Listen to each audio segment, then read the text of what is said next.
Salut tout le monde, salut les feignasses. On est à la 49e émission, c'est Salon de Pauvres, il est 15h, on est sur béton, c'est plein soleil, tout va bien. Bon, tout va bien, ça va, on contrôle la situation. Allez, on est parti. On est parti. Bonjour Guylaine qui est dans son aquarium comme d'habitude. Voilà. Bonjour à toutes, bonjour à tous. Marie-Thérèse qui est là aussi, qui a des choses à nous dire. J'ai vu passer un petit papier tout à l'heure. Elle a bossé ce mois-ci. Elle n'est même pas payée. C'est une honte. C'est une honte.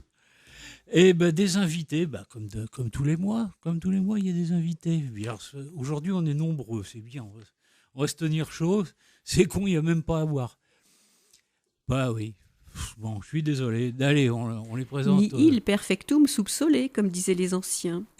Rien n'est parfait sous le soleil. La prochaine fois, on prévoira des boissons. Ouais, ce serait bien. Hein, des moritos pour moi. Bon. Alors. Tiens. Bon, présentons nos invités. Allez, hop. Courage. On n'a même pas des choses à boire, c'est dommage. Alain Lumeau, éducateur, association des elfes, accompagné de Alexandre. Voilà. Petite rectification, c'est pas les elfes, si c'est les elfes, mais ça n'est pas les attes. Oui, dites-nous, Monsieur Lumeau. C'est pas grave, On aura le temps de reparler. On aura le temps de vérifier tout ça. Eh ben bonjour à vous, bonjour à Françoise Ouinjar, qui est avec Job Coach. C'est bien comme c'est moderne. nous c'est vrai, on a l'air un peu ringard à côté de ça. Bon. Mais elle est accompagnée par contre de Jonathan et Valentin. Bonjour. Salut, vous avez qu'un micro pour deux, vous allez vous le partager, il n'y a pas de souci. Oui. Bon. Et qui vont nous parler de quoi? Tiens, allez, on va commencer vite fait une petite introduction, Françoise. Eh bien, de leur insertion dans l'emploi, des difficultés qu'ils peuvent rencontrer de la part de ce monde qui, comme je le dis souvent, est trop normatif et qui devrait s'ouvrir un peu plus à la différence et à la diversité. Voilà, et d'ailleurs, ça permet de dire que même si vous êtes différent des autres sur un point ou sur un autre, je sais pas, vous avez les oreilles un peu en pointe, mais c'est bien, vous pouvez passer dans un feuilleton télé américain dans ces cas-là. Mais bon, ça ne vous empêche pas de trouver. Il y a du boulot en ce moment. On en voit passer sur notre page Facebook assez fréquemment. On la rappelle. Alors, sur notre page, notre groupe, plus exactement. Notre groupe, j'arrive pas à m'y faire avec ces appellations. Enfin bon, sur Facebook, c'est allocataires du RSA, des gens comme les autres, et entre parenthèses, parce que ça, tu l'as fait remarquer le mois dernier, salon de pauvres. Voilà, mais bon, ça va s'afficher, vous êtes allocataire du RSA, puis vous allez, ça va s'afficher tout de suite, et vous allez voir, il y a plein de boulots, petits ou grands, spécialement dans les bars, la restauration et tout ça. C'est infernal ce que ça embauche. Ils cherchent partout. Ils pleurent pour trouver du monde. Alors, bougez-vous, il y a du taf, sans déconner. Il y a des trucs. Qu'est-ce que j'ai vu encore récemment? Beauval. Beauval, ils embauchent à donf pour tout un tas de postes. Ouais, je trouve ça plutôt sympa. Je sais pas, je connais pas du tout les conditions de travail à Beauval, mais bon... a priori...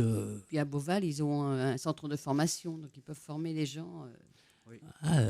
Écoutez, vous savez, ils sont dans l'annuaire, vous avez leur numéro, vous avez les détails de leur dernière annonce sur notre groupe Salon de Pauvres. Allez-y sur Facebook. Elle est aussi... Ou alors, si vous êtes vraiment complètement paumé, envoyez-nous un mail. À salondepauvres@gmail.com. Voilà. Et puis, on sera complet quand on aura dit que cette émission-là sera dans quelques jours sur YouTube, comme les précédentes. Salon de pauvres. Voilà, Salon de pauvres, c'est notre chaîne YouTube. Vous pouvez retrouver toutes les émissions précédentes. Voilà, exactement. Et puis, c'est Ingrid qui nous les met en ligne. Coucou Ingrid. À bientôt sur les terrasses. Voilà. Et qu'est-ce qui s'est passé alors, ces temps-ci? Parce que je vois que tu nous as apporté plein de choses. Plein de choses, oui et non. Sur notre groupe, on a toujours des annonces. Et Champagne, on est dépassé les 700. Oui, voilà, exactement. On a passé les 700. On est rendu à 723 membres. 723. Voilà. C'est la gloire. Voilà. On a dépassé les 700. La vache, on va être plus que les Républicains, dis donc. Ouais. Non, et puis, oui, je voulais. Donc, dans notre groupe, il n'y a pas que les annonces, il y a aussi des infos. Donc là encore, moi j'en avais passé déjà il y a quelques temps de ça au sujet des APL. Parce que depuis la mise en place du nouveau logiciel, il y en a qui se voient. Oui, il y a des bugs. Hein. Voilà, exactement. Moi j'en suis victime. Donc, voilà, suppression des APL, baisse de certaines allocations. Donc, surtout, n'hésitez pas, hein, parce que là, c'est un bug. Mais bon, le personnel râle aussi parce que, justement, aussi, ils voient les gens qui téléphonent, qui envoient des mails, et puis, voilà, c'est du retard. Et puis, ça met aussi les gens vraiment dans des situations pas faciles. Donc, surtout, n'hésitez pas de contacter la CAF avec, donc, soit par téléphone au 32 30, suivi des numéros du département. Parce que comme je sais qu'on est écouté dans notre groupe, il y a des gens d'un peu partout. Donc, et puis pour l'Indre-et-Loire, il y a déjà presque 2 mois de retard pour certaines, dont l'APL. Oui. Voilà, parce que moi, j'ai envoyé le 8 avril et là, ils sont dans les dossiers. J'ai vu ça ce matin, jusqu'au 4 avril. Donc, je ne suis pas encore... peut-être que d'ici la fin du mois... Ils arriveront à... Bon courage à tous ceux qui sont en train de tirer la langue en ce moment, qui sont privés de leurs APL, tout ou partie. Moi, c'est tout. Et puis, ils commencent à nous prélever parce qu'on a soi-disant... donc, c'est vraiment grave quand même. C'est des situations qui sont, sont pas faciles. Donc, surtout, n'hésitez pas à appeler la CAF. Et puis, si vous ne pouvez pas les avoir, par courrier, mais si vous avez de la patience pour les avoir par téléphone, il faut mieux le faire par téléphone parce que vous aurez déjà des réponses tout de suite. Ouais. Par courrier ou par mail, ça sera un petit peu plus long. Bon, voilà, c'est pas forcément une bonne nouvelle pour démarrer la belle saison. Non, voilà, mais bon, je pense qu'il fallait quand même... Mais il faut le dire. Voilà. Faut le dire. Autrement, on fait toujours une petite pensée à nos amis de Tarbes.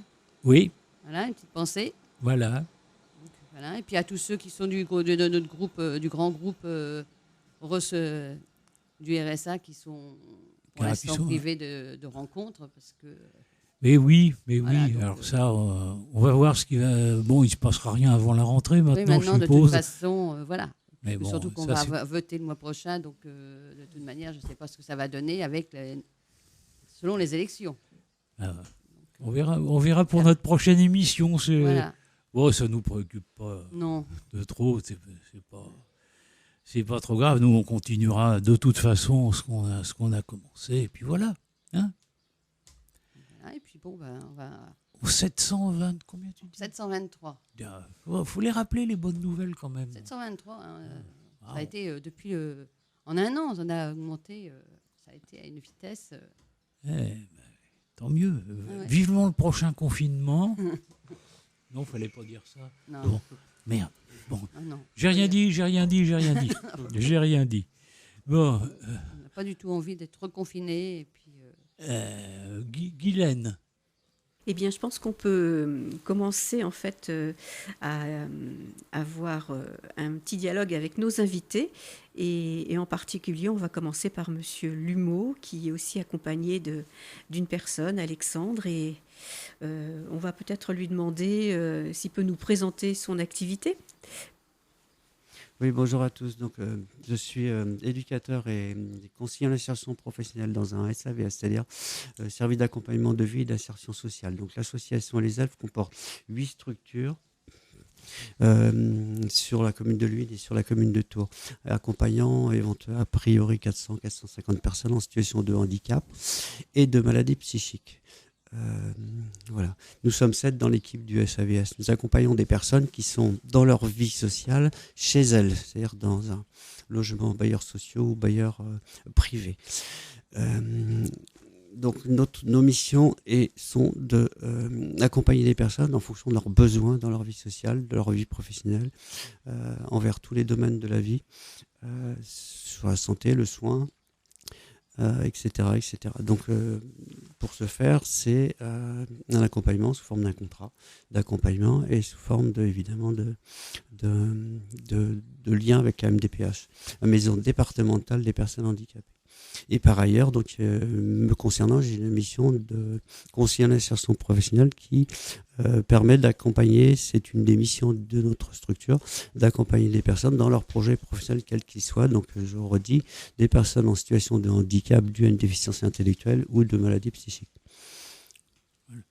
Alors, concernant la structure à laquelle vous appartenez, est-ce que vous pouvez nous la situer un petit peu dans le paysage Oui, de l'aide aux soins? Elle se trouve rue Ronsard, dans une cour d'entreprise, à Tournord. C'est à côté du lycée Vaucanson, entre Pôle emploi, ça tombe bien, entre Pôle emploi, l'agence Ronsard, et le lycée Vaucanson. Donc d'un côté, il y a les études, et de l'autre côté, il y a l'accompagnement au travail. Ah, c'est pratique. Très pratique, très pratique. Voilà. Et donc, par rapport à l'emploi, par exemple, est-ce qu'il y a des... Il y a des particularités par rapport à ce... comment les gens vous suivez voient leur parcours vers l'emploi? Est-ce qu'il y a des difficultés particulières? La plus grande difficulté, c'est ce qu'il faut comprendre, c'est le rythme de chacun. C'est la capacité à suivre ou à construire son projet professionnel, quel qu'il soit. Chacun n'a pas le même rythme, comme dans la marche, par exemple. Chacun ne marche pas à la même vitesse et au même rythme. Ne fait pas les mêmes pas, et c'est exactement pareil dans le projet professionnel. Voilà, ça c'est une première chose à remarquer. Le projet doit être un projet professionnel, comme un projet de vie doit être avant tout être réaliste et réalisable, mais compris et construit par la personne, aussi co-construit par la personne. Il n'y a pas mieux que l'auto-évaluation, me semble-t-il, et la mise en situation. L'auto-évaluation est importante. On n'a pas, en tant qu'accompagnateur, on ne peut pas décider, on ne peut pas, comment dirais-je, imposer nos idées ou voilà. C'est la personne qui dit voilà, ça je peux faire, ça je ne peux pas faire. Donc ça passe par énormément d'outils que nous avons. On peut dire aussi que pour accompagner au mieux les personnes, eh bien, on va chercher des informations législatives ou locales. On fait partie du plan local d'insertion des travailleurs handicapés. Pourquoi on est là? C'est parce qu'on fait partie du groupe de travail du conseil local de santé mentale. Donc le lien est tout à fait intéressant. Mais on ne peut pas travailler tout seul dans son coin. Ça, c'est ce que tout le monde dit. On est obligé de mutualiser les ressources et les réseaux. Et quelles sont les personnes et les structures avec lesquelles vous travaillez le plus et d'une manière vraiment avec des échanges très positifs? Ça dépend des situations. Il y a de l'intérêt associatif. Il n'y a pas que l'association Les Alpes dans le département. Il y a l'association ADAPI, l'APF. J'en oublie certainement. Léopold Bellin en Chinon. Il y a les ateliers de la Brenne à Château-Renaud. C'est maillé sur le département. Si je ne dis pas de bêtises, je crois qu'il y a 11 ESAT, c'est-à-dire établissements et services d'aide par le travail dans le département. Je fais une parenthèse, c'est-à-dire que dans notre pays, il y a le milieu protégé de travail, le milieu adapté de travail et le milieu ordinaire classique de travail. Voilà. Donc on travaille bien avec tout le monde quand on sait faire au niveau de la communication et de la coordination, quand on sait aussi mutualiser les ressources, les réseaux, je l'ai dit, quand on sait aussi donner et prendre et donner dans un groupe de travail, quoi. Ça, c'est très important. Alors, vous êtes accompagné d'Alexandre, qui va peut-être nous dire quelques mots aussi. Donc, on va passer le casque à Alexandre, voilà, et le micro. Le temps de lui passer son casque, tranquillement, il n'y a pas le feu. Et puis... c'est bon. Et puis, voilà. Je pense que tu peux poser ta question, Guylaine.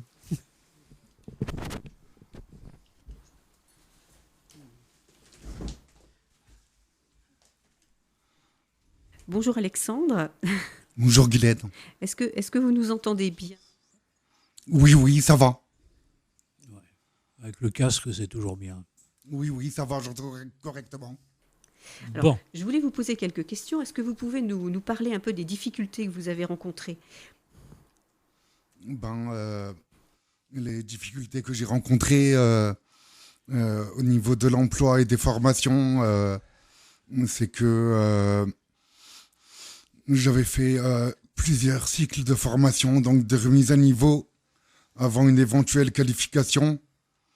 Et c'est pour lequel j'ai pas obtenu de validation pour faire une formation qualifiante. Donc mes projets professionnels en formation, ça s'est vite arrêté. Après,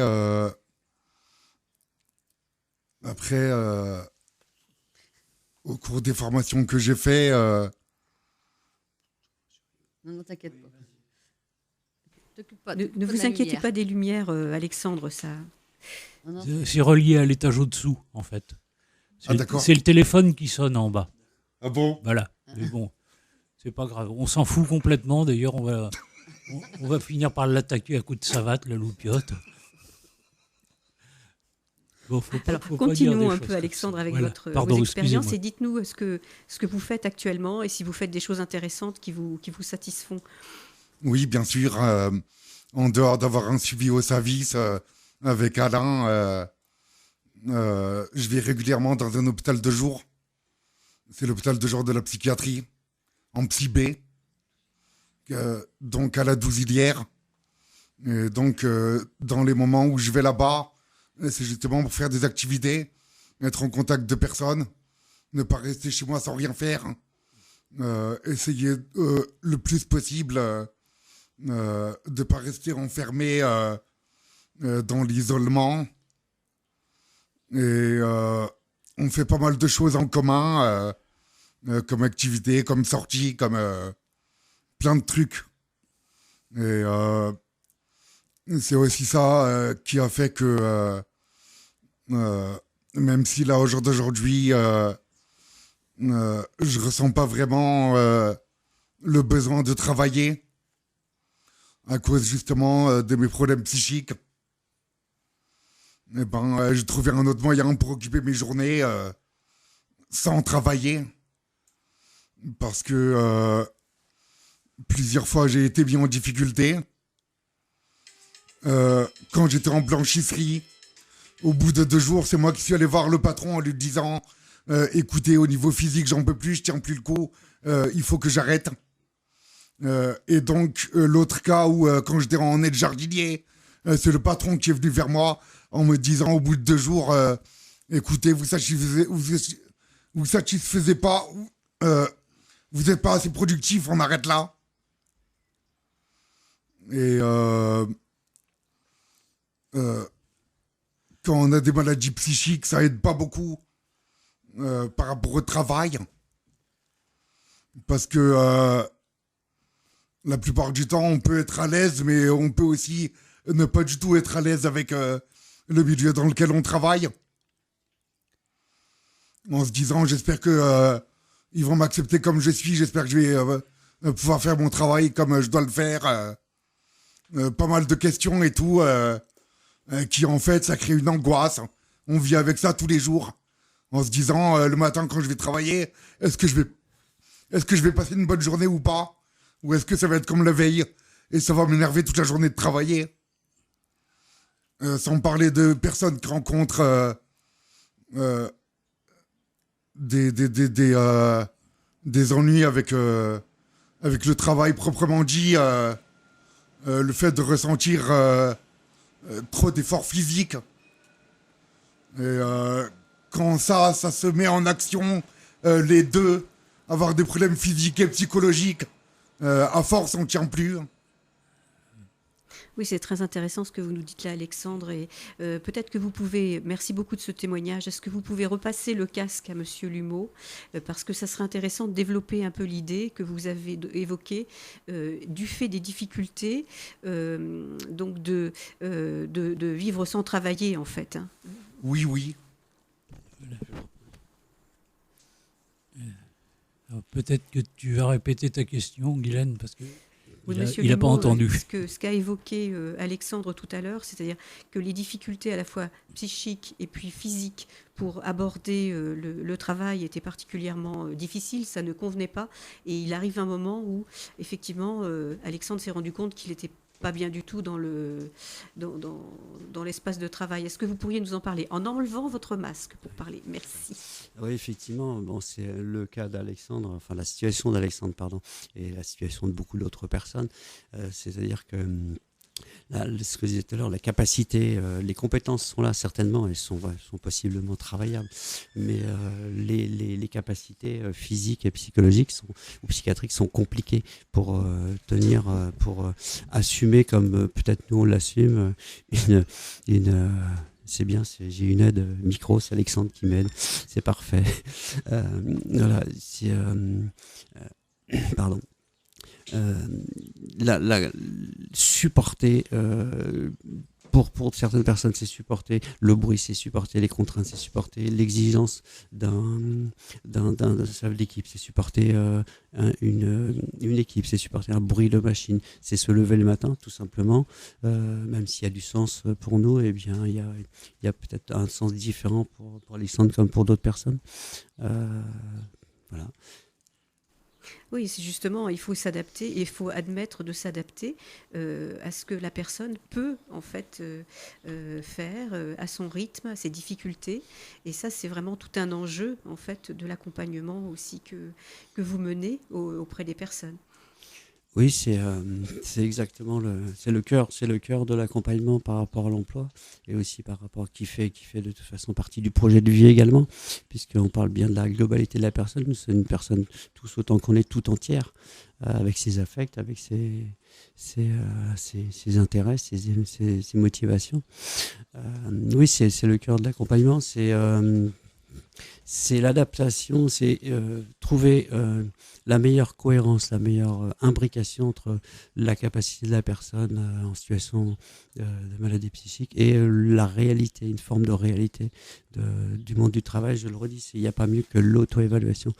Tout le monde peut faire un stage, un essai, voilà, pour voir ce que ça donne, pour comment je me ressens. Comment je peux poursuivre, comment je peux construire, comment je peux y arriver. Ou alors c'est pas ça, c'est autre chose. Et puis, un peu ce que dit Alexandre, il y a peut-être ça fait le lien avec votre émission sur les bénéficiaires RSA, c'est-à-dire que c'est compliqué de travailler, c'est compliqué, et pourquoi pas, effectivement, accepter de vivre sans travailler, effectivement.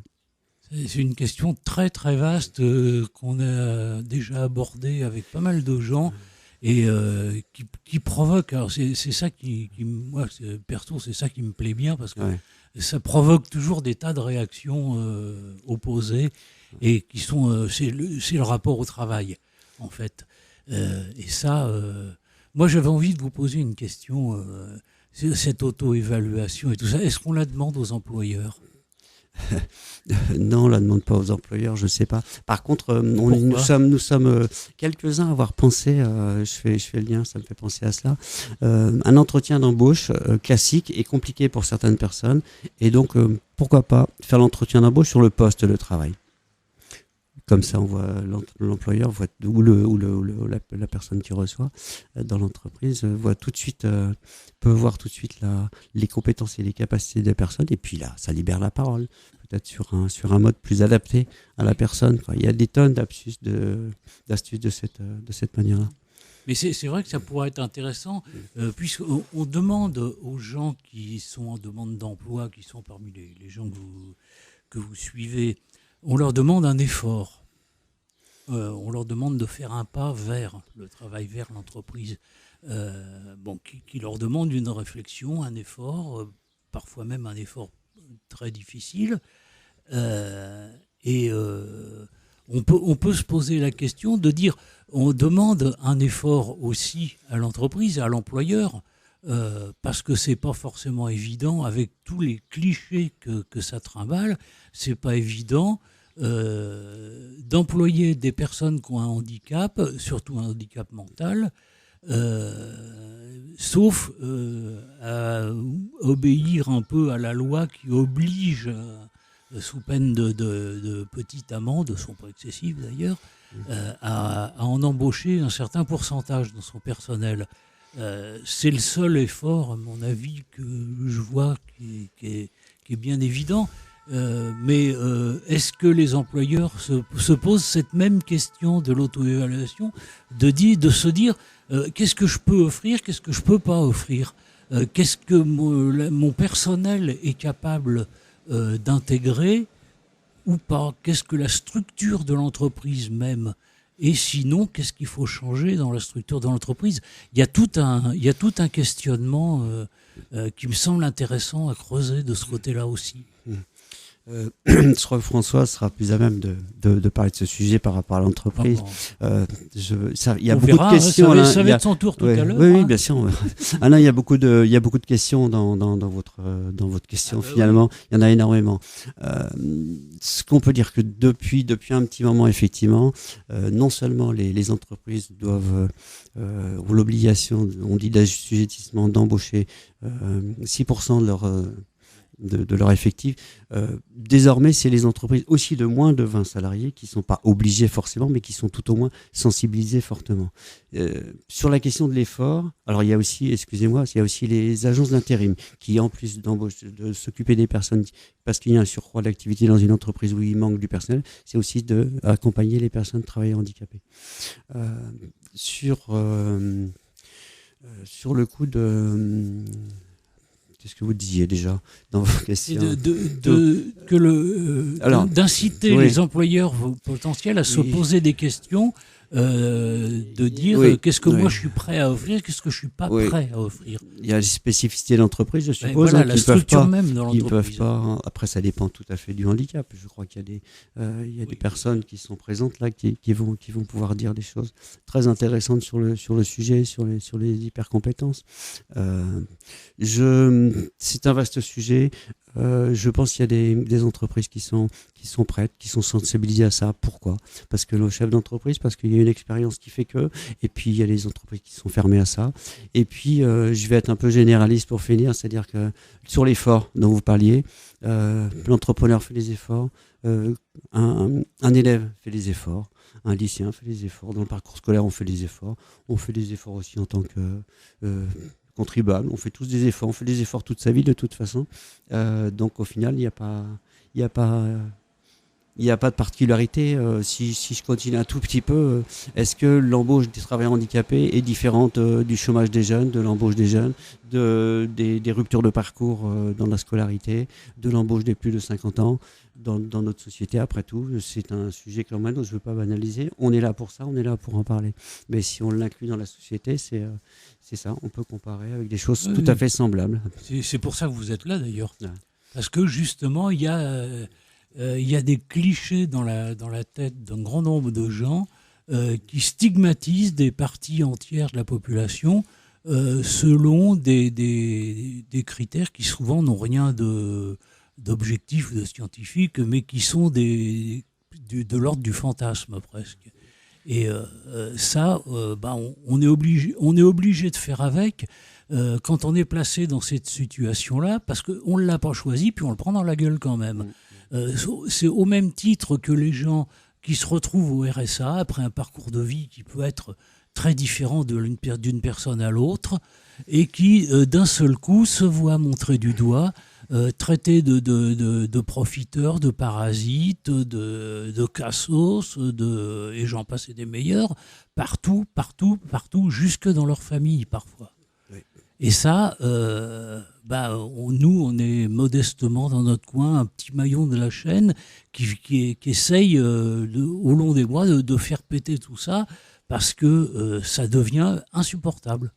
Oui. Alors, justement, le seul chiffre qu'on peut dire, c'est l'allocation adulte handicapé. Combien ? 903 € par mois, quelque chose comme ça, n'est-ce pas ? On peut dire aussi que le lien, nous sommes comme nos collègues qui sont passés dans les autres émissions précédemment, nous sommes des spécialistes, des experts, on peut le dire, des accompagnateurs en tous les cas du terrain, de terrain. Et quand on dit qu'on va chercher les informations et participer à des groupes de travail qui sont de la directe, c'est plus direct, non, c'est des DETS, ou du conseil local de santé mentale géré par Tours Métropole, on va chercher les informations qu'on ramène dans notre accompagnement de terrain auprès des personnes. Très bien, on va poursuivre cette émission, mais avant d'écouter nos 3 autres invités, on va peut-être faire une petite pause musicale et écouter Janis Joplin. Ah, bah dis-moi. Non, elle est dans les boutons, là. Eh bien, nous reprenons l'émission après ce Move Over de Janis Joplin. Attends, ouais, voilà, c'est mieux comme ça. Janis, tu peux mettre ce que tu veux, c'est jamais mauvais. Ouais, c'est toujours super. Voilà. Bon, puis moi, je suis un inconditionnel. Ah, ce serait une longue histoire, tiens. Rien que l'histoire de cet album-là, c'est sorti très récemment et c'est intéressant parce que c'est bardé d'inédits, de versions de travail et tout. C'est les sessions de l'album Pearl, qui est son dernier album, qui est sorti après sa mort. Et voilà, ça se trouve un petit peu partout, c'est très facile à trouver. Vous allez voir, vous ne serez pas déçus. Et de toute façon, vous achetez n'importe quoi de Janis, vous ne serez pas déçus. Ouais, tiens, bon, on parlait tout à l'heure d'emploi. Parmi les dernières petites annonces qu'on a mis en ligne sur Facebook, la ville de Tours recrute. Alors, c'est le moment, il y a des tas de boulot saisonniers, de secrétaires, de surveillants d'études, accueil de petite enfance, et un électricien éclairagiste. Alors je ne sais pas, c'est peut-être pour les spectacles d'été à la guinguette. Alors, je ne sais pas, mais enfin en tout cas on va poursuivre nous sur notre lancée et puis passer la parole à Françoise Roinjard qui est job coach et de façon à lui demander de nous parler un petit peu de la structure dans laquelle elle intervient et de ses activités. Bien, merci. Alors, job coach, oui, moi, c'est un terme que je n'aime pas trop, mais enfin, c'est comme ça que ça s'appelle. Moi, je préfère dire une aide humaine, en fait. Ça me plaît mieux. C'est en fait de l'accompagnement socio-professionnel global auprès de personnes en situation de handicap, comme on le dit. Et je suis plus particulièrement accompagnante pour des personnes avec des particularités autistiques. Et voilà. Je pense que j'ai fait la définition simple. Alors, est-ce que vous pouvez nous parler de la structure Ah oui, la structure, j'exerce en libéral. J'ai créé ma propre structure. Pourquoi ? Parce que c'était beaucoup plus simple. En fait, l'historique, je vais vous le faire bref. J'ai commencé l'accompagnement dans du maintien dans l'emploi auprès de personnes aveugles ou malvoyantes. Et puis au sein d'une grande entreprise, et cette entreprise m'a demandé de pérenniser. Pour pérenniser, il a fallu que je trouve une solution.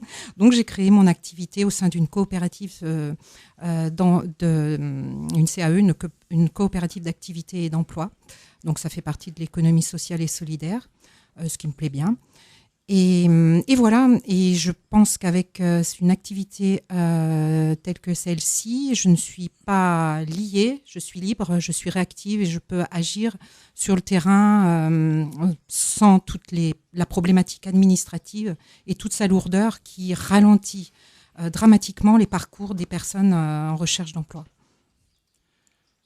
Alors cette réactivité, justement, elle est certainement très appréciée par les entreprises. Est-ce que vous pouvez nous parler du contact que vous avez avec les entreprises et aussi des avantages que les entreprises attendent ou les avantages dont elles peuvent bénéficier ? Alors, on va parler déjà des premiers avantages qui viennent à l'esprit, c'est des avantages financiers. Alors, je recommande aux personnes d'aller voir directement sur le site de la GFIP, l'association qui gère le fonds qui récolte les amendes que les entreprises qui n'emploient pas 6% de travailleurs handicapés donnent pour après être reversées pour directement l'emploi des personnes en situation de handicap. En allant directement sur leur site, il y a le guide Metodia, METODIA, qui recense toutes les aides possibles et diverses. Mais il y en a des importantes, des aides financières déjà qui permettent l'accompagnement direct sur un poste de travail, de l'emploi accompagné, comme je le fais, c'est-à-dire un accompagnement adapté, personnalisé, directement ciblé pour les besoins et attentes de la personne.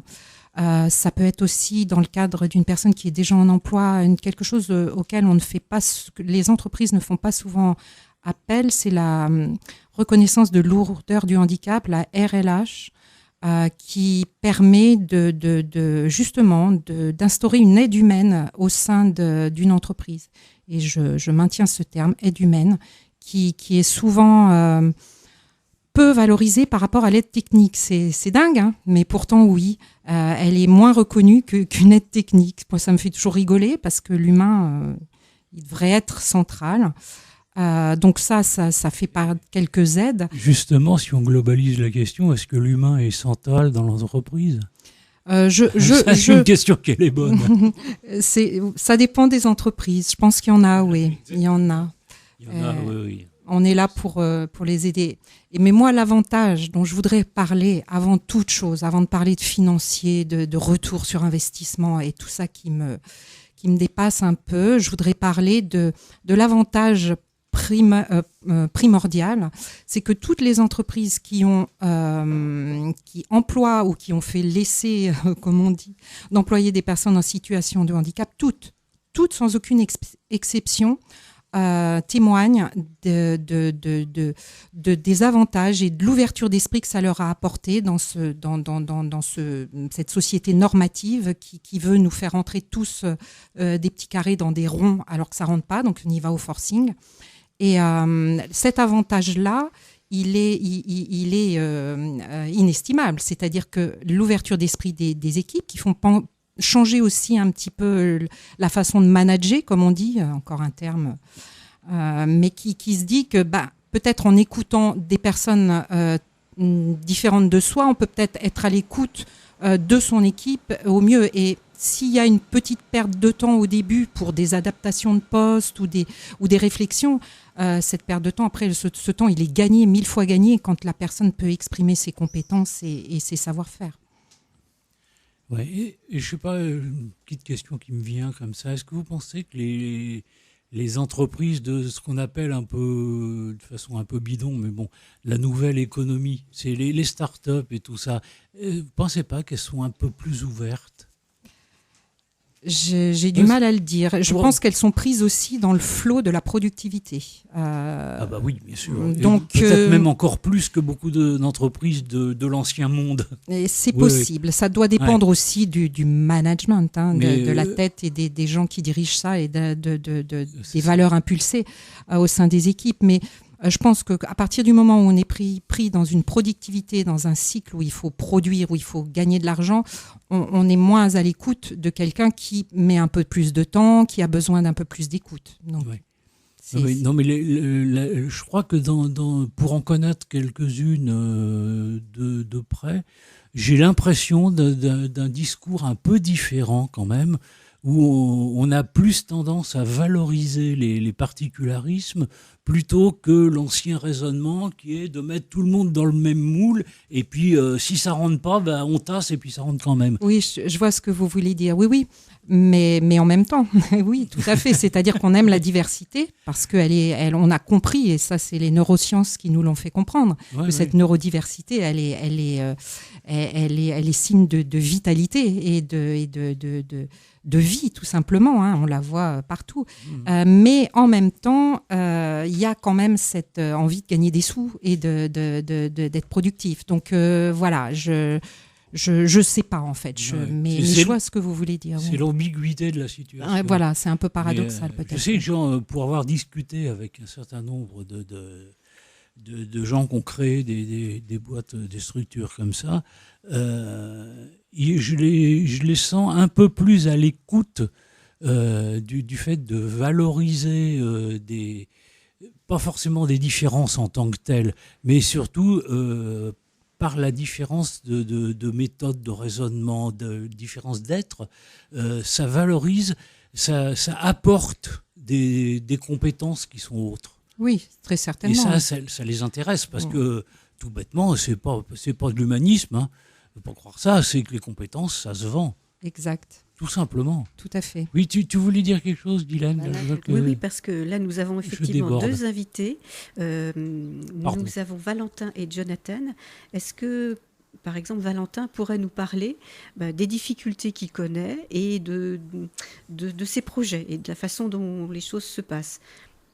Eh bien, en fait, une première chose à savoir, c'est que je suis lent, Donc, on m'a souvent fait la remarque quand j'étais au collège ou au lycée que j'écrivais pas très vite. Alors voilà, j'écris toujours aussi lentement, mais je le fais à mon rythme. Et aussi, j'ai tendance à ne pas anticiper le fait d'être en retard, par exemple. Par exemple, j'ai eu un rendez-vous la semaine dernière à 13h30. Et j'ai sauté dans le tram, je suis arrivé à 40. Donc voilà, j'ai du mal à anticiper tout ça. Et puis aussi,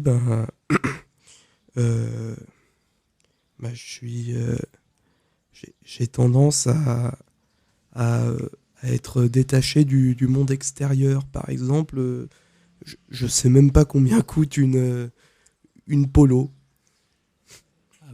Ça, c'est pas quelque chose d'absolument indispensable. Oui, d'occasion. Ça se touche à pas cher, ça. Bon, on se verra après. Oui. Sinon, faut aller voir nos amis de Solidar Auto à jouer les tours. Peut-être qu'ils ont des choses intéressantes, puis c'est des gens bien. En fait. Alors, par exemple, on pourrait aussi vous demander quelles sont les études que vous suivez actuellement pour trouver un emploi. En fait, j'ai arrêté mes études après avoir obtenu mon bac. Donc mention assez bien quand même. Et puis après, je suis passé par des stages. J'ai fait 2 stages avant qu'on soit confiné. Donc le premier, c'est pas très bien passé parce que il voulait justement que je sois productif. Alors au bout de 2 semaines, je me suis cassé. Et après, j'ai fait un stage de 2 semaines à l'hôpital Bretonneau, qui par contre s'est très bien passé parce que ils avaient déjà eu des stagiaires en situation de handicap et voilà, ils me laissaient faire des choses faciles comme classer, archiver, ouvrir le courrier, etc. Et ils étaient très contents de moi. Et puis après, il y a eu le Covid, j'ai pas pu travailler pendant plus d'1 an. Et dans 2 semaines, justement, j'ai un stage qui m'attend chez Artus, au de Lyon. Et ça tombe très bien parce que, comme j'ai déménagé sur Tours il n'y a pas longtemps, ça me fera moins de trajet à faire, vu qu'avant j'habitais sur Château-Renaud. Oui, ce qui est très loin. Effectivement, l'éloignement et les transports, c'est toujours une grande difficulté en fait, pour trouver un travail et pour pouvoir s'y rendre facilement. Et en fait, le domaine où vous allez faire un stage, ça sera aussi gestion administration ou quelque chose de différent? Oui, c'est ça, puisque j'ai toujours trempé là-dedans, vu que j'ai passé mon bac pro justement en gestion administration. Et je suis également passionné d'histoire. Alors voilà, je cherche également dans l'archivage.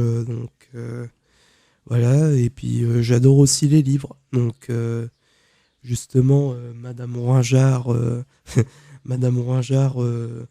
va avoir des rendez-vous avec des bibliothécaires. Donc voilà, j'espère que ça va aboutir à quelque chose.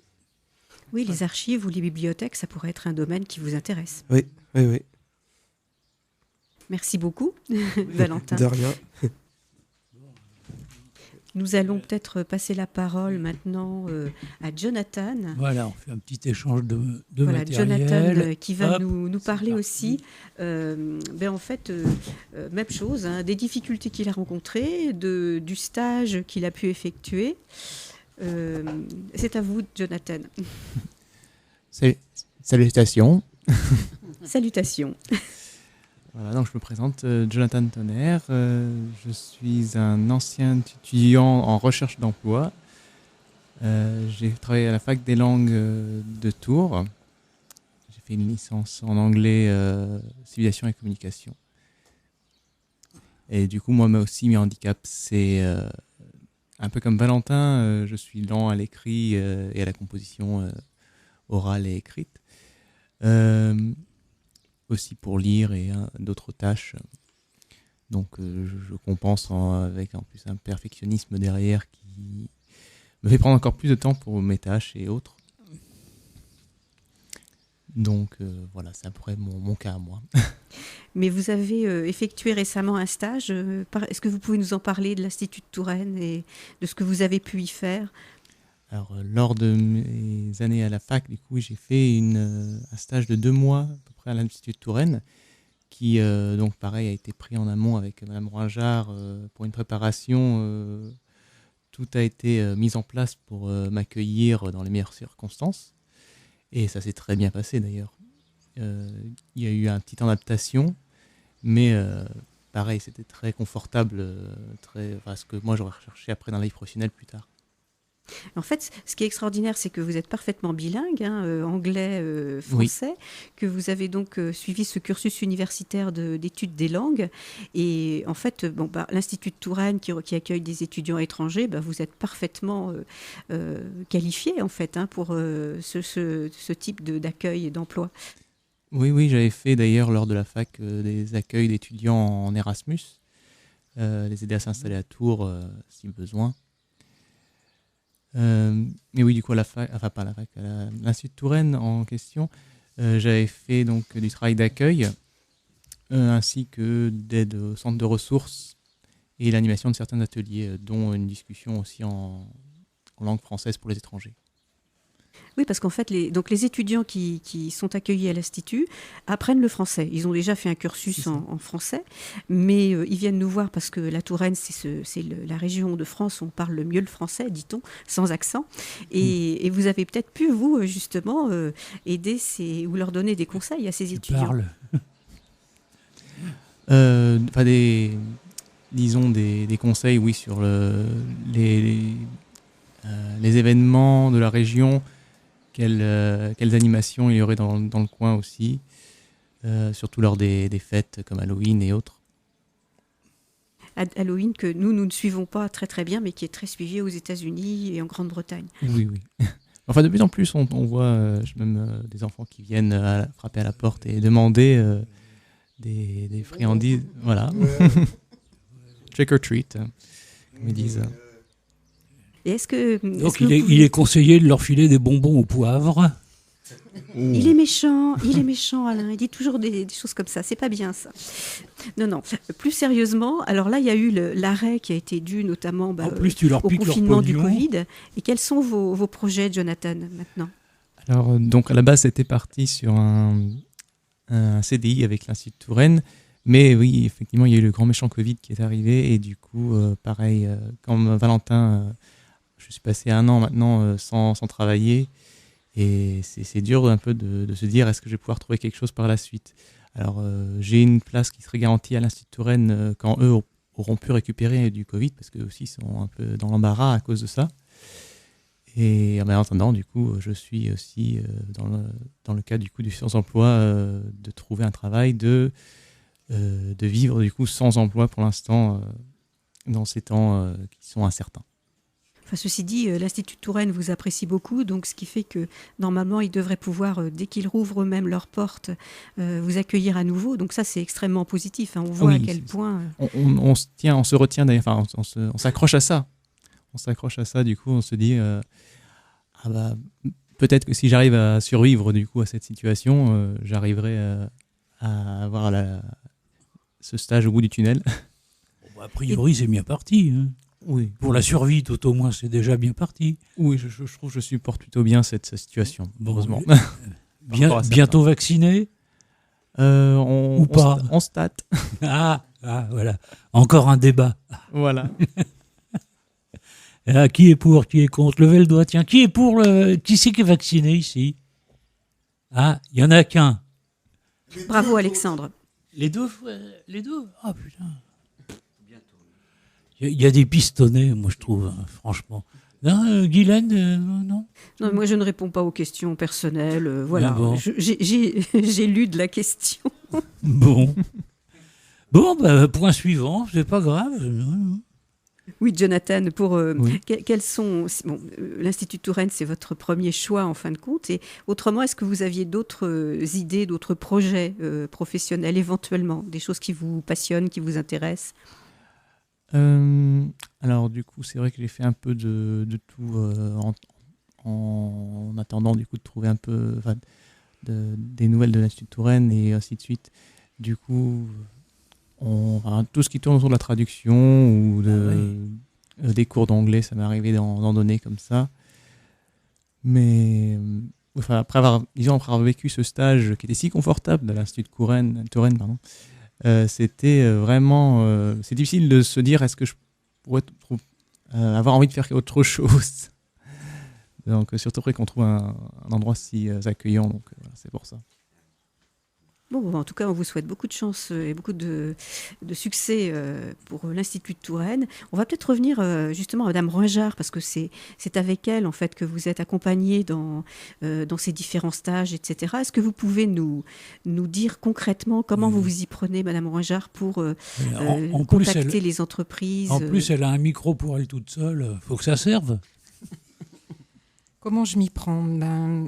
J'essaye de trouver des solutions à la problématique qu'on m'apporte. C'est un challenge. Donc, comment je m'y prends? C'est le job coaching, comme on dit, ou l'accompagnement dans l'emploi. Il doit se faire avec une connaissance fine et subtile de la personne que l'on accompagne. On ne peut pas faire de l'accompagnement si... on ne connaît pas les freins, les compétences, les qualités, les besoins, les attentes. Valentin, par exemple, ne peut pas travailler à temps plein. Il a besoin d'un temps partiel. Donc, il y a cette notion-là à prendre en compte. Il y a à prendre en compte des problèmes physiques aussi, comme le disait Alexandre précédemment, porter des charges lourdes, faire des efforts qui ne sont pas compatibles avec le physique de la personne. Il y a à prendre en compte les particularités autistiques, Valentin en parlait très bien, et Jonathan aussi, des difficultés dans la gestion du temps, des difficultés dans la hiérarchisation des informations, dans la chronologie des choses à faire, dans la clarté des tâches que l'on explique. Enfin, c'est multiple et c'est toujours très personnalisé. Donc, en fait, le binôme qui se construit, accompagnant-accompagné, se co-construit ensemble. Eux s'appuient sur moi, mais moi, je m'appuie sur eux. Donc, c'est vraiment une co-construction. Et on chemine ensemble pour trouver le job qui match, comme on dit, mettre le rond dans le rond et pas le carré dans le rond, comme je disais au tout début. Il faut que ça corresponde et que ce soit... Donc, c'est une activité qui se fait en multidisciplinaire, c'est-à-dire qu'il faut que toutes les parties prenantes... moi, je travaille jamais toute seule. Je travaille en lien avec la personne, premièrement, accompagnée, avec sa famille, avec l'équipe médicale ou médico-sociale s'il y en a, avec l'université si ce sont des étudiants, avec l'entreprise, avec toutes les personnes qui gravitent autour de la personne accompagnée. Voilà. C'est vraiment très intéressant. On voit la multiplicité et la richesse des sujets qui sont abordés là auprès des personnes et auprès des entreprises et en fonction des activités, etc. Est-ce que vous pouvez nous donner une adresse mail ou quelque chose où on peut vous joindre? Parce que j'imagine qu'il y a beaucoup de personnes qui ne bénéficient pas justement de cet accompagnement et qui seraient intéressées. Oui, alors je suis toute seule, hein, donc il y a aussi une limitation dans le nombre de personnes accompagnées. Si je vais faire du qualitatif, comme on dit, je ne peux pas en accompagner trop non plus, parce qu'il faut que je sois présente à la personne et à sa situation. Mais oui, on peut me contacter à l'adresse mail suivante, p comme Patrick, HROING @club.fr, tout simple. Merci beaucoup, Merci Madame Roingard. Monsieur Lumeau, est-ce que vous pouvez nous donner, vous aussi, vos coordonnées? Alors voilà, Monsieur Lumeau, est-ce que vous pouvez nous donner vos coordonnées rapidement? Oui, donc c'est alumeau, LUMEAU, elfes37.org. Et puis je rajoute, en accord avec Françoise et tout ce qui a été dit, c'est-à-dire qu'effectivement, il faut avoir la bonne connaissance de la situation de chaque personne dans son environnement, avec toutes les personnes dont elle s'est entourée ou dont elle s'entoure, pour pouvoir bien répondre aux besoins et faire le chemin ensemble, effectivement. Ok. Eh ben voilà, c'est déjà fini, oui, ça passe vite, 1 heure. On se retrouve le mois prochain, je ne sais pas combien. Le mardi 6 juillet. Oh, c'est parfait. Ce sera donc là combien 40. Je m'y gourre à chaque fois. Hop, je reviens. On sera à la 50e. Ah ouais,